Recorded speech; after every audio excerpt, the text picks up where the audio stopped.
This week, we received a report on jobs and unemployment that told us we're continuing to move in the right direction. But we need to get there faster.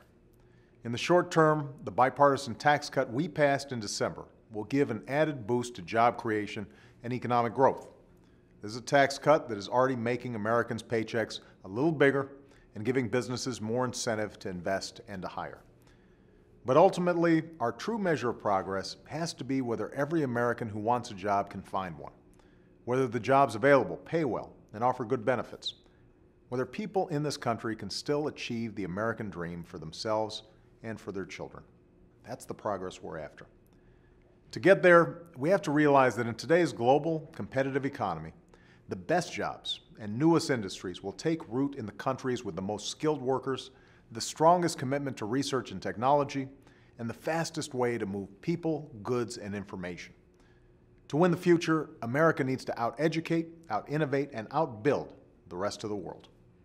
On Thursday, I went to Penn State University, whose students and researchers are poised to lead the way on innovation and job creation. They're taking up the challenge we've issued to scientists and engineers all across the country. If you assemble teams of the best minds in your field and focus on tackling the biggest obstacles to providing America with clean, affordable energy, we'll get behind your work. Your government will support your research. The folks in Pennsylvania have decided to focus on designing buildings that save more energy, everything from more efficient lighting and windows to heating and cooling. This won't just cut down on energy pollution. It can save us billions of dollars on our energy bills. Most of all, discovering new ways to make buildings more energy efficient will lead to new jobs and new businesses. Over the last 2 years, we've seen a window manufacturer in Maryland boost business by 55%. A lighting company in North Carolina hired hundreds of workers.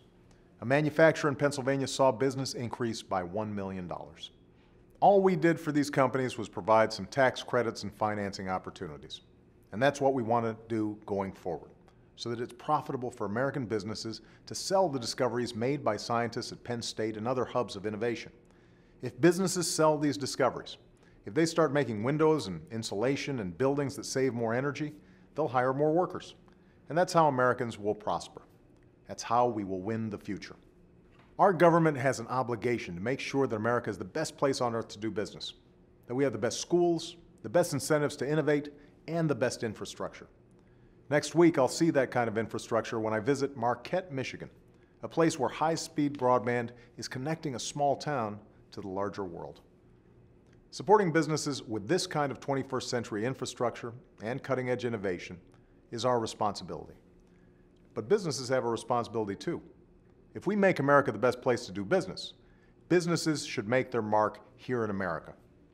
They should set up shop here and hire our workers and pay decent wages and invest in the future of this nation. That's their obligation. And that's the message I'll be bringing to American business leaders at the Chamber of Commerce on Monday, that government and businesses have mutual responsibilities, and that if we fulfill these obligations together, it benefits us all. Our workers will succeed, our nation will prosper, and America will win the future in this century just like we did in the last. Thanks.